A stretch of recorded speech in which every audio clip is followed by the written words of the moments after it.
Hello, everybody, and thank you so much for tuning in tonight. We got a late start because life. My name is Melody McAllister, and I am the host of my own book chat.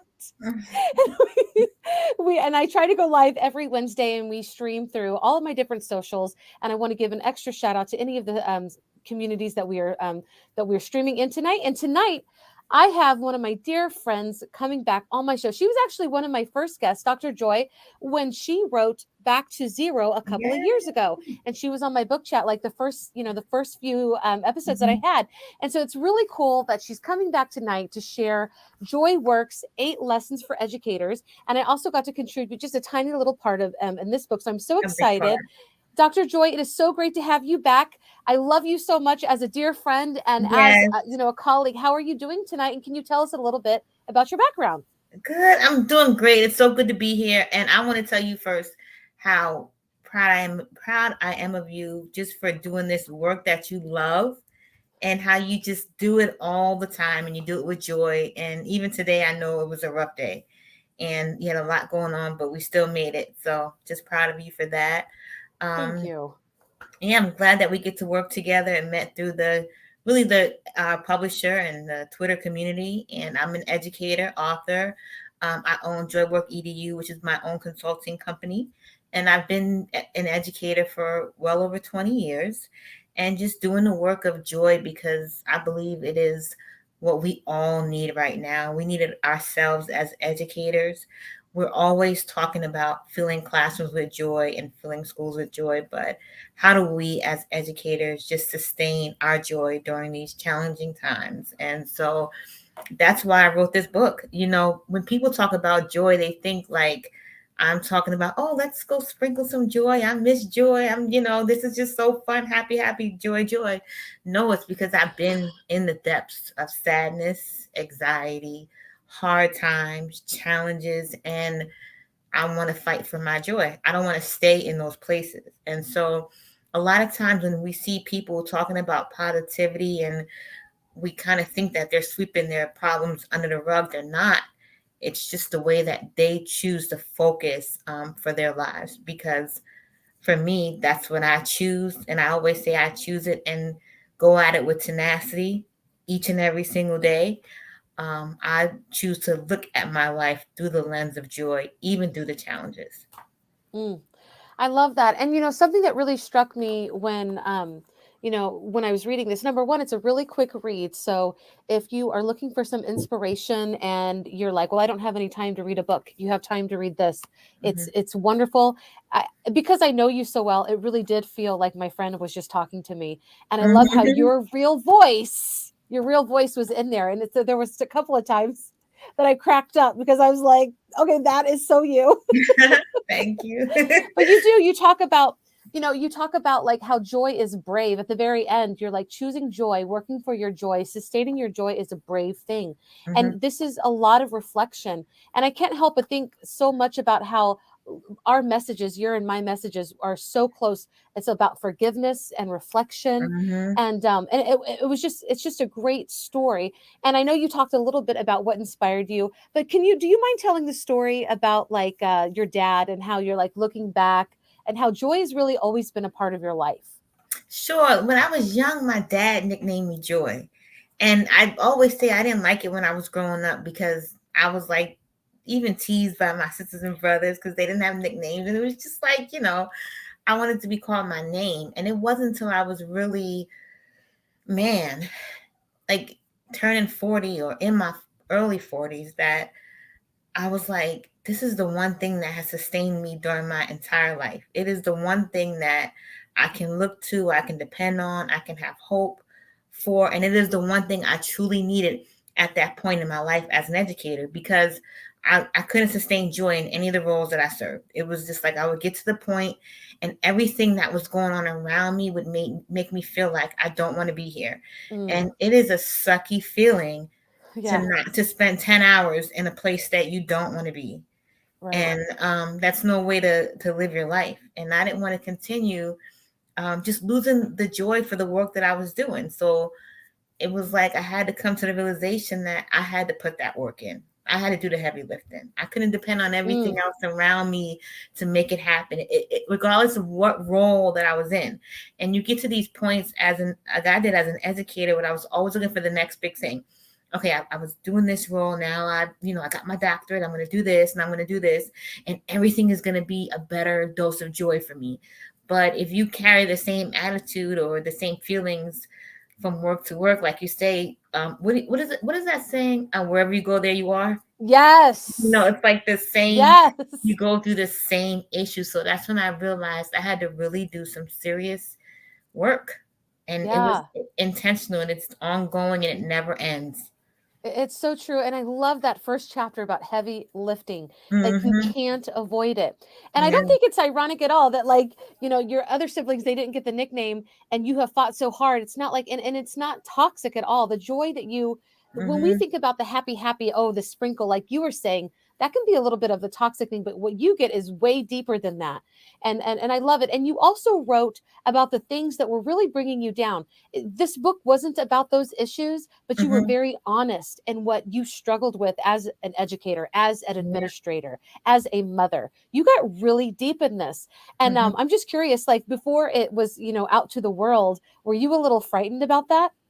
Well, the beginning I was, because when I was starting it off and I kind of told some stories, um, some of the feedback that I got was like, well, what if it stops people from reading it right there?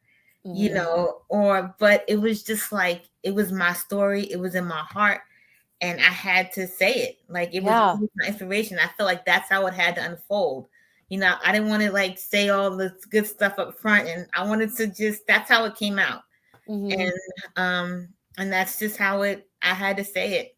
And I remember It, even talking to publisher, like, this is how I have to say it. This is like, it's kind of like my story unfolding. And y- those were the points that I remembered, and I wanted them to be right there because I didn't want people to think that it was going to be a layout of all of these happy go lucky like things you can do to be joyful. right. Yeah. No, I'm glad you did. And I think that it just makes you even more real. And I think so many people, it will resonate with them. And it Hmm. really just, and that's the thing is that we do have that like picture in our mind that joy is happiness all the time.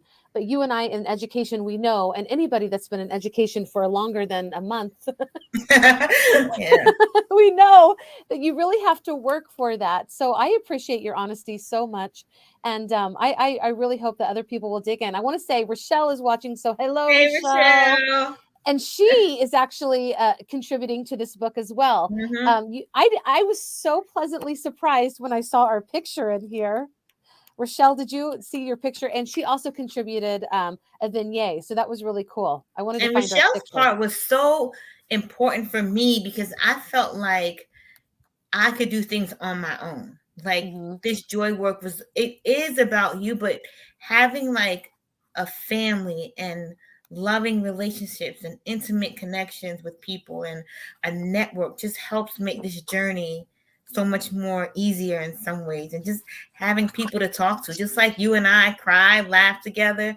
Yes, having those people that are on that same journey with you and want to see you happy and want to see you do well and know when you're going through a funk, and just give you those random calls to say, I love you, or just checking in on you, or I saw your post.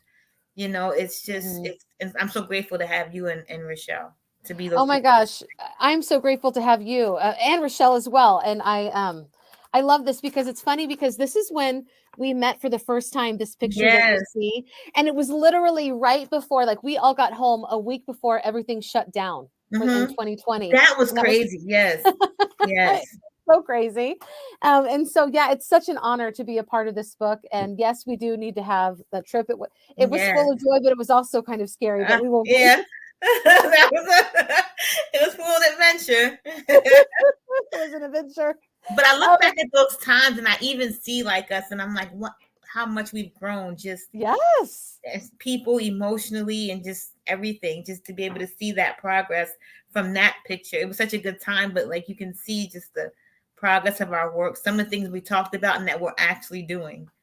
Yes, and and we barely even knew each other at that point. So Mhm. like it was the beginning of our friendship, and you were actually able to in your book to include some of the like the things that like some people that contributed talked about their feelings through the pandemic, and Mhm. so I think this is such an awesome book to pick up. I think so many people will feel like wow, like they'll feel seen in ways that sometimes it's hard to when you're in the system, you know. Yeah. But that's just my opinion. How do you hope that it helps other educators?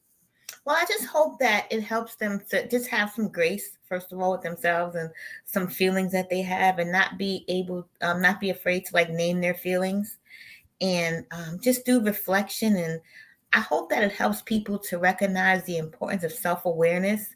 And it's not something that we were necessarily taught formally. And now it's kind of like we're being taught after the fact when we have to teach other kids and we have to teach people how to be self-aware and how to reflect and how to think about their behavior so they can go back to class. We don't even have time to think Yes. about our own. And so I'm hoping that it helps teachers become more self-aware about their feelings, their behavior is just more honest with themselves and what they need. And I hope it helps them to take ownership and be more bold about their own joy and not Hmm. feel like they can be everything for everyone or that they have to, be what they feel everybody wants them to be in any situation, that they have a voice. I don't care if it's about your lunch break, like whatever it is, that's important to you. You have a voice. You have the power to sustain your joy and it's in your hands. So I hope that's what my hope is for teachers, that they take the time and the energy to take ownership of their joy. Yeah. Oh my gosh, that's huge. That is huge to take time and ownership of your joy. I Mm-hmm. mean, that is not easy. And you Mm-mm. even talked about it in your book like reflection is not easy because we don't always stop to Yeah. reflect. And so that's your entire book is a reflection. Mm-hmm. It is. And I feel like I need a part two, just like the next 8 lessons I'm learning now. Like I'm Is that one of my questions? I What feel is like Yeah, what would you add? What is one thing that you wish you could like add or you're going to start in your part 2 because I think a part 2 is actually a good idea, just saying. oh man, definitely, like I would talk about change, like even when you love something and you are passionate about it, there's still the changing feelings and the mixed emotions, and not to give up, to think that there's going to be a time when you never don't feel that way, because even when you absolutely love what you're doing and everything seems to be going well, you still have to make sure that you're doing those things that you were doing when you felt like you weren't feeling well, because those habits that you develop, you got to keep doing them even when the times are going well, because Right. you never know, and life's just up and down. And so I would definitely, there's so many more things I would talk about because I'm still learning just on Mhm. my journey, but that's one thing, like keep those good habits. Don't slow down on that fight for your joy because you feel like, oh, things Yes. are good now, you know what I mean? Because Fight for that's your when life joy. hits you, like that's when you get like a so don't give up Okay, on that's your next t-shirt as well. Fight for your joy. it. Like Yes. seriously. And ladies Hmm. and gentlemen that are watching, like I know that you are actually living each of these truths out because I know you and you put all of this in practice. This is not just empty stuff that sounds good on paper. You Hmm. are literally living everything out loud. And I respect that so much. And I don't know that I said this at the beginning, but you look absolutely gorgeous tonight. Oh, You're like thank you. So do glowing. you. Oh, thank you. Thank you. Thank you. You look good too. You always look good though. Oh my God, you always look good. Anyway, and I didn't prep you for this, but which one was harder to write? Oh, Joy Works, because Back to Zero was like a poem to my son, and it became, you know what I mean? So that was like, that just became, that was easier to write. But I don't think I can get through Back to Zero when I'm reading it without like tearing up most, you know what I mean? Hmm. So Yeah. that one is, to me, is still deeper than all of the chapters in Joy Works. That little one right there gets me every time. Wow. Yeah. What do your kids think about their mom as an author among all the other things that you've done with your life? To me, to them, it's mom, but it's also accountability, because I call myself Dr. Joy, so they hold me accountable to that. And also back to zero at home. We use that all the time. Like, gotta get back to zero. And I asked my husband I asked Eric to do something yesterday, and he was like, I'm having my self-care time now. So they use it, but sometimes they use it against you. But back to zero is definitely the language that's in my house. It's like in my entire family. Right. And so that's something that we use all the time. So they love it. They don't love the social media too much. Yeah. They feel like I'm on social media a lot, like posting Uh-huh. or looking at it. They don't love that too much. But Yeah. Well, you're on it way less than I am. I know So, I I don't think mean, I'm on it that much I don't think so either. at all. They But just want your attention because you're so yeah, amazing. They just oh want God. you. Yes. It's on my Cash App. And you can find more about Dr. Jo, both of her books. You have two. Do you have any more that I don't know about? Well, we have the Spanish version of the Back to Back Zero. to Zero that just came out. So Yes. that's just was released. Yes, and you can find out both about all three of those books at Joywork Edu. So definitely check that out. That is so cool. And I was hoping that you would talk about like the Dr. Joy Exposed, because I just think it's so honest. But Oh because yeah. you have to live what you put out there. If you put Hmm. words out there and you don't live it, like we know, we feel like big hypocrites. Yeah. And you shared with me a story. Do you mind sharing that? Because I just think it's the best. Oh no, yeah. One day my kids and we were just, I don't know what we were doing, but I was like, just like at them. And so somebody must have snapped a picture and was like, I'm telling everybody this is Dr. Joy Exposed. But you're right. Your family, when you start, they hold you accountable. The people around you, the people that love you, they hold you accountable for those words that you put out there, those words that you put in those books. Right. And And they you hear said, you like doing professional learning, or they might hear me do this podcast, or they hear the mhm, way I'm doing professional learning with others, and they're like, "Yeah, you said this to this person." So yeah, starts at home. yeah, it does. I Mm. love that. You were just being a mom, by the way. Yes, Okay, of the 8 lessons, do you mind if I read the 8 lessons that you put in here? sure. So the first chapter, which is probably my favorite, because I feel like if you can't do this first lesson, it's called Hmm. doing the heavy lifting. The other Hmm. chapters probably won't make too much sense because, like you said, you have to fight for that joy. It is a lot of Yeah. heavy lifting. And I also loved how you equated that with what your grandfather did and his Hmm. story growing up. I don't want to spoil it for anybody. And then engaging in reflection. Now, in reflection, this entire, like, if you want to get deeper into reflection, this is definitely the book to do that. Identifying the joy. Number 4, sustaining joy through challenges. 5, defining self care. 6, creating joyful connections. 7, serving with gratitude. And 8, choosing joy. And so I want to ask you, which of those lessons was the hardest for you to go through? Or I guess it doesn't have to be just one. The hardest for me to write, I think, was identifying the joy. Mm-hmm.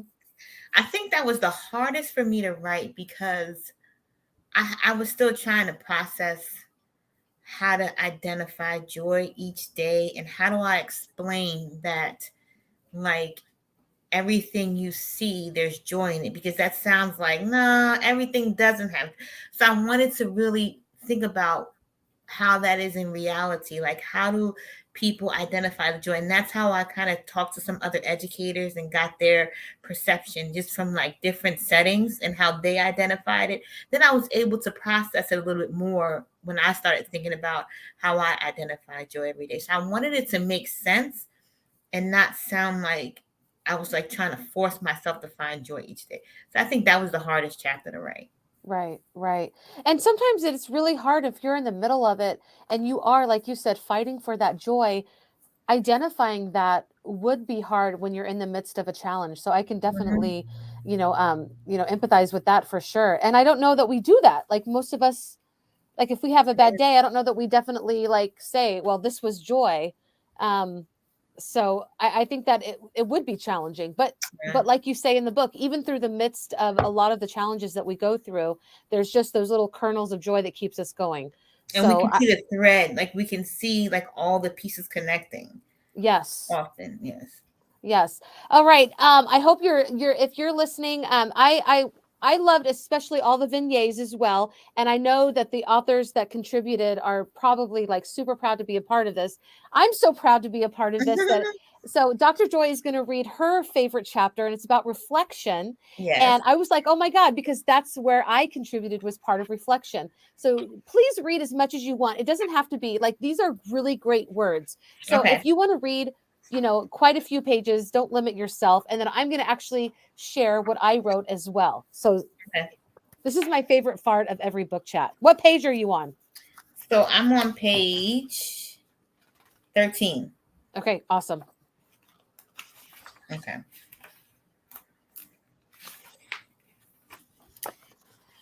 So I start with a quote, which is one of my favorite quotes. Um, don't don't be so preoccupied with what is happening around you. Pay more attention to what is going on within you. Mm. So, engaging in reflection. When we begin to lose our joy in our work, we tend to default to one of four things. We react to it, roll with it, readjust them, or we run away from it, all while missing the key element of reflection. I can speak from experience when I say that taking time for genuine reflection can get lost in our daily hustle and grind as educators, although there may be some structure set up for us to engage in reflection. Take, for example, our systems of evaluation, where we have the opportunity to reflect on our instructional practices, students' performance, goals, etc. I've always found it a little difficult to authentically engage in this type of structure because I tend to focus on how I frame the language and how it all needs to align with the goals of the school and or the district. There's also an assumption that we are reflective practitioners, but the level at which we critically pay attention in order to learn from our actions can drop during high pressure times. I've also found that there's a tendency to focus on the actions of our learners. Ironically, we yearn for our students, regardless of their age, to take the process of reflection seriously. Ergo, the ever popular think sheet. But may find it hard to embrace the process with patience and persistence. It can also be difficult to empower someone else through the process of reflection if we haven't implemented it ourselves.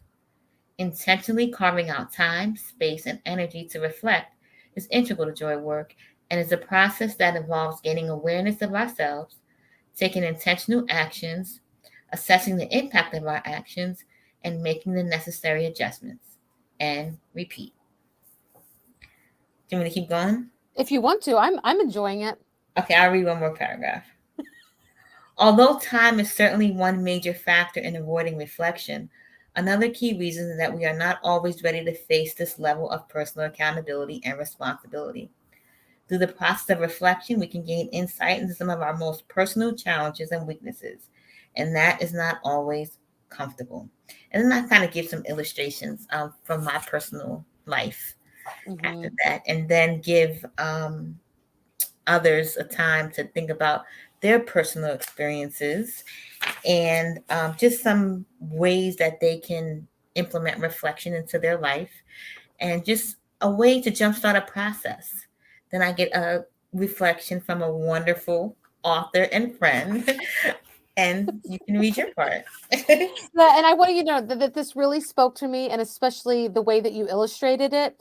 And Mm-hmm. and I just want to say that when you spend that time and you make that intentional time to self-reflect, like you put in here, you don't regret things. You don't regret where you end up in a month or two. It's Mm-hmm. when you don't make that time to think about yourself and make it a priority and reflect on where your actions are taking you that you end up regretting a lot of the stuff that you didn't do in the meantime. So that really did spoke to speak to me. Mm-hmm. And I love it. So here's yes, thank you so much for letting me be a part of this. I absolutely um I just yes, it's a beautiful. I love that I'm part of this book. And I write reflection has always been a part of who I am and how I operate in my personal and professional life. Internal conversations about my life experiences are happening every moment. As an educator, I learned that self reflection doesn't come easily for everyone. So I also incorporate that into my lessons with my students, even with my first graders. When we reflect on something important, I've learned that it will stick in our brains for much longer and we can build more connections. Implementing this as part of the learning experience for my students has helped me focus more on teaching practices and curriculum that truly matter for them. I ask myself if my students will think back and remember their experiences with a smile, and will their time with me help them as they learn to navigate through life? Reflection also gives us a way out of the black hole of failure. Instead of focusing on a mistake I've made, I think about all the things I've learned from any one experience. And if something can be gleaned, then it wasn't a failure at all. Reflection helps me focus on what truly matters in my life. It helps me prioritize so the important stuff gets taken care of first. For instance, one year my students tested horribly on their state exams. I felt like I had failed them and my principal. I allowed myself to grieve, but then I realized that wallowing in that would not help me be better the next year. What could I do and learn from my experiences to help my students that were about to come into my class the next fall? I came up with a game plan about becoming self contained and took it to my team and boss. They all agreed that it would be better for my students. I was able to go more deeply into each subject area. That next spring, their scores showed off all of our hard work of teaching and learning. The difficult lessons I had learned from the year before actually made me a better teacher for my next group of students because my reflection led me to ideas I could implement for deeper learning to take place. Reflection can help you find new ways of learning and give you the confidence to take necessary risks that grow you and your students in the process. Reflection can help you stay true to your purpose, and through the pitfalls and victories, there you will find the heart of learning. I And love that. The heart of learning. I know that. yes, I love that. I loved it too. And because time had passed, I had forgotten what I had written. And so Yeah. when I reread it, I was just like, oh my gosh, like I'm so proud to be a part of And it's this so whole funny piece. because people, when they give me feedback, they love the variety of stories from educators because they feel like the voices of the educators is so authentic. And that was part of this book writing process that I had to release because reach control of, because at first I was like, I think I want to structure. Everybody has to do this, then part B question, and then it just didn't flow that way. You know how I can be or how I used to be. So um, but that's one thing that people love so much is hearing just the heart of all of the educators from their own perspective. Yeah. Mhm. Yeah, and there really was a lot of joy when I think about that time. My joy actually came from a period of mourning, and I think Mhm. how often is that real in real life for everybody? And, life is constantly, and I think you even put that it's constantly, like you feel like, oh, I'm happy, but you're not gonna just stay in that happy. Like it's a challenge, right? It's one Yeah. damn thing after another. Yes, all the time. For real. So we're getting closer to our time. I try to keep this about 30 minutes, but I want to say, Dr. Joy, I love you so much. Oh, Like it, thank oh, you. you just make me smile. Your work makes me smile, and just having you as a friend makes me smile. And you're observing everything. You're still in the thick of education. You're helping future teachers, especially in the special education, Mhm. who are pursuing special education degrees, which I think is so amazing. And I like to ask people, what is some wisdom you'd like to share today? It can have nothing to do with your book, or it can have something to do with your book, but just something that you see that that would benefit all of us, or Yeah, some it's of just us. something that me and my husband talked about today, this morning. Who can I control? Me. Who can I control? Everybody else. So just taking that will add so much peace to your day. Yeah, And I'm reminded of that in so many ways. And so we were just talking about that this morning, and probably most mornings when you're raising teenagers. yeah. So, um, yep. So that would be my thing that has added so much more peace to my day. Awesome. I love that. Who can you control? Yourself. You can't control anybody else. So think about what you can control. I love that. You can Mhm. find out more about Dr. Joy's books at joyworkedu.com and everything that she does. She's an author, she's an educator, she's a speaker, she does PD. She's a whole like package, y'all. So check her out. Dr. Joy, thank you so much for coming on my book chat again. I appreciate you so much. I love both of your books that I have, and congratulations on Back to Thank you. Zero in Spanish now. It's amazing. Stick around. Don't jump off. I want to get our selfie, but I'm going to put also, y'all. If you love her books, the best thing you can do for an author is give him a 5-star review. If it's not a Yes, 5-star thank review, don't you. do it. Okay, I'm just saying. Thank you. We'll see y'all next week. Bye, Thank everybody. you. Bye.